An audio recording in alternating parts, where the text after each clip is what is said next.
SCRT social science class 7ലെ questions ആണ് ഇന്ന് നമ്മൾ നോക്കാൻ പോകുന്നത്. എക്സാം സ്പെഷ്യലാണ്.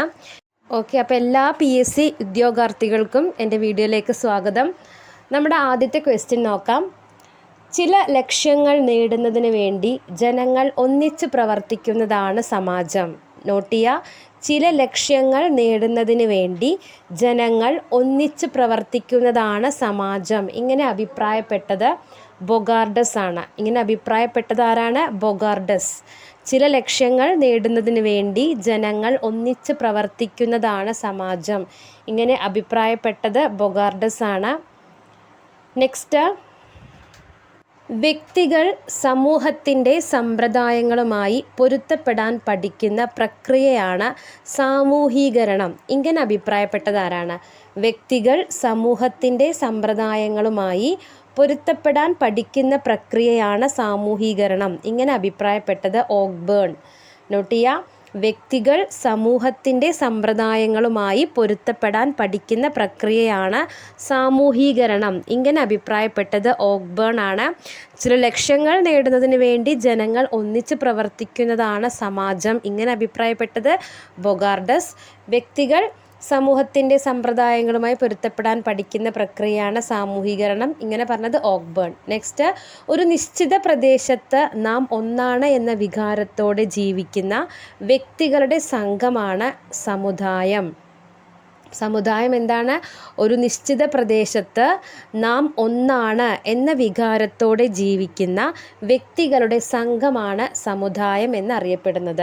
ഒരു നിശ്ചിത പ്രദേശത്ത് നാം ഒന്നാണ് എന്ന വികാരത്തോടെ ജീവിക്കുന്ന വ്യക്തികളുടെ സംഘമാണ് സമുദായം. നെക്സ്റ്റ്, വ്യക്തികളെ ഉൾക്കൊള്ളുന്ന വലിയ സംഘമാണ് സമൂഹം. ഇങ്ങനെ പറഞ്ഞത് ആരാണ്?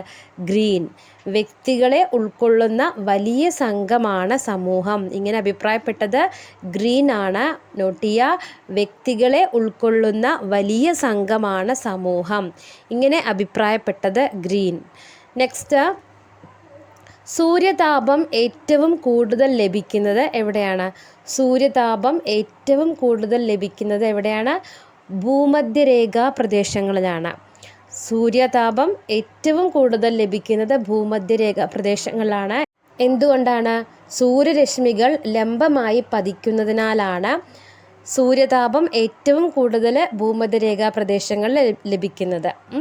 നെക്സ്റ്റ്, സമുദ്രനിരപ്പിൽ നിന്നും മുകളിലേക്ക് പോകുന്തോറും അന്തരീക്ഷ താപത്തിന് എന്ത് സംഭവിക്കുന്നു? സമുദ്രനിരപ്പിൽ നിന്ന് മുകളിലേക്ക് പോകുന്തോറും അന്തരീക്ഷ താപം എന്ത് ചെയ്യുന്നു? കുറയുന്നു. ഓക്കെ, അന്തരീക്ഷ താപം സമുദ്രനിരപ്പിൽ നിന്ന് മുകളിലേക്ക് പോകുന്തോറും എന്ത് ചെയ്യുന്നു? കുറയുന്നു. നെക്സ്റ്റ്, അന്തരീക്ഷ താപം അളക്കുന്നതിനുള്ള ഉപകരണം ഏതാണ്? അന്തരീക്ഷ താപം അളക്കുന്നതിനുള്ള ഉപകരണമാണ് ഏത്? തെർമോമീറ്റർ അല്ലേ? അന്തരീക്ഷ താപം അളക്കുന്നതിനുള്ള ഉപകരണമാണ് തെർമോമീറ്റർ അല്ലെങ്കിൽ ഉഷ്ണമാപിനി. അന്തരീക്ഷ താപം അളക്കുന്നതിനുള്ള ഉപകരണമാണ് തെർമോമീറ്റർ അല്ലെങ്കിൽ ഉഷ്ണമാപിനി. തെർമോമീറ്ററിൽ താപം രേഖപ്പെടുത്തുന്നത് ഡിഗ്രി സെൽഷ്യസ്, ഡിഗ്രി ഫാരൻഹീറ്റ് എന്നീ ഏകകങ്ങളിലാണ്. തെർമോമീറ്ററിൽ താപം രേഖപ്പെടുത്തുന്നത് ഡിഗ്രി സെൽഷ്യസ്, ഡിഗ്രി ഫാരൻഹീറ്റ് എന്നീ ഏകകങ്ങളിലാണ്. അപ്പം അന്തരീക്ഷ താപം അളക്കുന്നതിനുള്ള ഉപകരണമാണ് ഉഷ്ണമാപിനി അല്ലെങ്കിൽ തെർമോമീറ്റർ. തെർമോമീറ്ററിൽ താപം രേഖപ്പെടുത്തുന്നത് ഡിഗ്രി സെൽഷ്യസ്, ഡിഗ്രി ഫാരൻഹീറ്റ് എന്നീ ഏകകങ്ങളിലാണ്. ഒരു ദിവസത്തെ കുറഞ്ഞ താപനിലയായിട്ട് കാലാവസ്ഥാ നിരീക്ഷകർ പരിഗണിക്കുന്നത് എപ്പോഴാണ്? അതായത് സൂര്യോദയത്തിന് തൊട്ട് മുൻപ് അനുഭവപ്പെടുന്ന താപനിലയാണ്. സൂര്യോദയത്തിന് തൊട്ട് മുൻപ് അനുഭവപ്പെടുന്ന താപനിലയാണ് ഒരു ദിവസത്തെ കുറഞ്ഞ താപനിലയായിട്ട് കാലാവസ്ഥാ നിരീക്ഷകർ പരിഗണിക്കുന്നത്. സൂര്യോദയത്തിന് തൊട്ട് മുൻപ് അനുഭവപ്പെടുന്ന താപനിലയാണ് ഒരു ദിവസത്തെ കുറഞ്ഞ താപനിലയായിട്ട് കാലാവസ്ഥാ നിരീക്ഷകർ പരിഗണിക്കുന്നത്. ഉച്ച കഴിഞ്ഞ് 2 മണിക്ക് അനുഭവപ്പെടുന്ന താപനിലയാണ് ഒരു ദിവസത്തെ കൂടിയ താപനില. ഉച്ച കഴിഞ്ഞ് 2 മണിക്ക് അനുഭവപ്പെടുന്ന താപനിലയാണ് ഒരു ദിവസത്തെ കൂടിയ താപനില. നെക്സ്റ്റ്, അപ്പോൾ അന്തരീക്ഷതാപം അളക്കുന്നതിനുള്ള ഉപകരണമാണ് ഉഷ്ണമാപിനി അല്ലെങ്കിൽ തെർമോമീറ്റർ. തെർമോമീറ്ററിൽ താപം രേഖപ്പെടുത്തുന്നത് ഡിഗ്രി സെൽഷ്യസ്, ഡിഗ്രി ഫാരൻഹീറ്റ് എന്നീ ഏകകങ്ങളിലാണ്. സൂര്യോദയത്തിന് തൊട്ട് മുൻപ് അനുഭവപ്പെടുന്ന താപനിലയാണ് ഒരു ദിവസത്തെ കുറഞ്ഞ താപനില. ഉച്ച കഴിഞ്ഞ് 2 മണിക്ക് അനുഭവപ്പെടുന്ന താപനിലയാണ് ഒരു ദിവസത്തെ കൂടിയ താപനില. നെക്സ്റ്റ്, ധ്രുവങ്ങളിലേക്ക് അടുക്കും തോറും താപം ക്രമേണ കുറഞ്ഞു വരുന്നതിന് കാരണം എന്താണ്? ധ്രുവങ്ങളിലേക്ക് അടുക്കുംതോറും താപം ക്രമേണ കുറഞ്ഞു വരാൻ കാരണം സൂര്യരശ്മികൾ ചെരിഞ്ഞ് പതിക്കുന്നതിനാലാണ്. ധ്രുവങ്ങളിലേക്ക് അടുക്കുംതോറും താപം ക്രമേണ കുറഞ്ഞു വരുന്നതിന് കാരണം സൂര്യരശ്മികൾ ചെരിഞ്ഞ് പതിക്കുന്നതിനാലാണ്. നെക്സ്റ്റ്, അന്തരീക്ഷമർദ്ദം അളക്കുന്നതിനുള്ള ഏകകം. അന്തരീക്ഷമർദ്ദം അളക്കുന്നതിനുള്ള ഏകകമാണ് മർദ്ദമാപിനി അല്ലെങ്കിൽ ബാരോമീറ്റർ. അന്തരീക്ഷമർദ്ദം അളക്കുന്നതിനുള്ള ഏകകമാണ് ബാരോമീറ്റർ അല്ലെങ്കിൽ മർദ്ദമാപിനി. എന്താണ് അന്തരീക്ഷമർദ്ദം? അന്തരീക്ഷവായു ചെലുത്തുന്ന ഭാരമാണ് അന്തരീക്ഷമർദ്ദം. അന്തരീക്ഷവായു ചെലുത്തുന്ന ഭാരമാണ് അന്തരീക്ഷമർദ്ദം. മർദ്ദം രേഖപ്പെടുത്തുന്ന ഏകകങ്ങളാണ് ഹെക്ടോ പാസ്കലും മില്ലിബാറും. മർദ്ദം രേഖപ്പെടുത്തുന്ന ഏകകങ്ങളാണ് ഹെക്ടോ പാസ്കലും മില്ലിബാറും. അപ്പോൾ അന്തരീക്ഷമർദ്ദം അളക്കുന്ന ഏകകമാണ് ബാരോമീറ്റർ അല്ലെങ്കിൽ മർദ്ദമാപിനി. അന്തരീക്ഷമർദ്ദം എന്ന് പറഞ്ഞാൽ അന്തരീക്ഷവായു ചെലുത്തുന്ന ഭാരമാണ്. മർദ്ദം രേഖപ്പെടുത്തുന്ന ഏകകങ്ങൾ ചോദിച്ചാൽ ഹെക്ടോ പാസ്കലും മില്ലിബാറുമാണ്. അടുത്ത ക്വസ്റ്റ്യൻ നോക്കാം. കാറ്റ്. എന്താണ് കാറ്റ്? മർദ്ദം കൂടിയ പ്രദേശത്ത് നിന്നും മർദ്ദം കുറഞ്ഞ പ്രദേശത്തേക്ക് വായുവിൻ്റെ ചലനമാണ് കാറ്റ്. മർദ്ദം കൂടിയ പ്രദേശത്ത് നിന്നും കൂടിയതിൽ നിന്ന് കുറഞ്ഞതിലേക്ക് കേട്ടോ. മർദ്ദം കൂടിയ പ്രദേശത്ത് നിന്നും മർദ്ദം കുറവുള്ള പ്രദേശത്തേക്ക് വായുവിൻ്റെ ചലനമാണ് കാറ്റെന്ന് പറയുന്നത്. കാറ്റിൻ്റെ വേഗത അളക്കുന്ന ഉപകരണം ഏതാണ്? കാറ്റിൻ്റെ വേഗത അളക്കുന്നതിനുള്ള ഉപകരണമാണ് അനിമോമീറ്റർ. കാറ്റിൻ്റെ വേഗത അളക്കുന്നതിനുള്ള ഉപകരണമാണ് അനിമോമീറ്റർ. കാറ്റിൻ്റെ ദിശ അറിയുന്നതിന് സഹായിക്കുന്ന ഉപകരണമാണ് വിൻഡ് വെയിൻ. കാറ്റിൻ്റെ ദിശ അറിയുന്നതിന് സഹായിക്കുന്ന ഉപകരണമാണ് വിൻഡ് വെയിൻ. കാറ്റിൻ്റെ വേഗത അളക്കുന്നതിനുള്ള ഉപകരണമാണ് അനിമോമീറ്റർ. മാറിപ്പോരുത്. കാറ്റിൻ്റെ വേഗത അളക്കുന്ന ഉപകരണം അനിമോമീറ്റർ. കാറ്റിൻ്റെ ദിശ അറിയുന്നതിന് സഹായിക്കുന്ന ഉപകരണമാണ് വിൻഡ് വെയിൻ. നെക്സ്റ്റ്, കാറ്റാടി യന്ത്രങ്ങൾ സ്ഥാപിച്ച ഊർജോൽപാദനം നടത്തുന്ന കേരളത്തിലെ സ്ഥലങ്ങൾ ഏതൊക്കെയാണ്? കാറ്റാടി യന്ത്രങ്ങൾ സ്ഥാപിച്ച ഊർജോൽപാദനം നടത്തുന്ന കേരളത്തിലെ സ്ഥലങ്ങൾ ഏതൊക്കെയാണ്? ഇടുക്കി ജില്ലയിലെ രാമക്കൽമേടും പാലക്കാട് ജില്ലയിലെ കഞ്ചിക്കോടുമാണ് കാറ്റാടി യന്ത്രങ്ങൾ സ്ഥാപിച്ച് ഊർജോൽപാദനം നടത്തുന്ന കേരളത്തിലെ സ്ഥലങ്ങൾ. ഏതൊക്കെയാണ്? ഇടുക്കി ജില്ലയിലെ രാമക്കൽമേടും പാലക്കാട് ജില്ലയിലെ കഞ്ചിക്കോടുമാണ്. അല്ലെ, ശക്തിയായും തുടർച്ചയായും കാറ്റ് വീശുന്ന പ്രദേശങ്ങളിൽ വൈദ്യുതി ഉൽപാദനത്തിന് സഹായിക്കുന്നതാണ് കാറ്റാടി യന്ത്രങ്ങൾ. ഒരു കാര്യം കൂടെ നോട്ട് ചെയ്യുക. പാരമ്പര്യേതര ഊർജ്ജ സ്രോതസ്സിന് ഉദാഹരണമാണ് ഏത്? കാറ്റ്. പാരമ്പര്യേതര ഊർജ്ജ സ്രോതസ്സിന് ഉദാഹരണമാണ് കാറ്റ്. അപ്പോൾ ഇടുക്കി ജില്ലയിലെ രാമക്കൽമേടും പാലക്കാട് ജില്ലയിലെ കഞ്ചിക്കോടുമാണ് കാറ്റാടി യന്ത്രങ്ങൾ സ്ഥാപിച്ച് ഊർജോൽപാദനം നടത്തുന്ന കേരളത്തിലെ സ്ഥലങ്ങൾ. നെക്സ്റ്റ്, ആർദ്രത അളക്കുന്നതിന് ഉപയോഗിക്കുന്നത് അല്ലെങ്കിൽ ആർദ്രത അളക്കുന്നതിന് ഉപയോഗിക്കുന്ന ഉപകരണം ഏതാണ്? ഹൈഗ്രോമീറ്റർ അല്ലെങ്കിൽ ആർദ്രതാമാപിനി.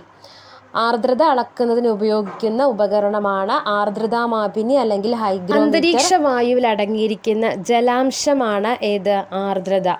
അന്തരീക്ഷ വായുവിൽ അടങ്ങിയിരിക്കുന്ന ജലാംശമാണ് ആർദ്രത. ഒരു പ്രദേശത്തെ ആർദ്രതയെ സ്വാധീനിക്കുന്ന ഘടകങ്ങൾ ചോദിച്ചാൽ ഏതൊക്കെയാണ്? അന്തരീക്ഷ താപവും ഭൂമിയിലെ ജലലഭ്യതയുമാണ് ഒരു പ്രദേശത്തെ ആർദ്രതയെ സ്വാധീനിക്കുന്ന ഘടകങ്ങൾ. അന്തരീക്ഷ വായുവിൽ അടങ്ങിയിരിക്കുന്ന ജലാംശമാണ് ആർദ്രത.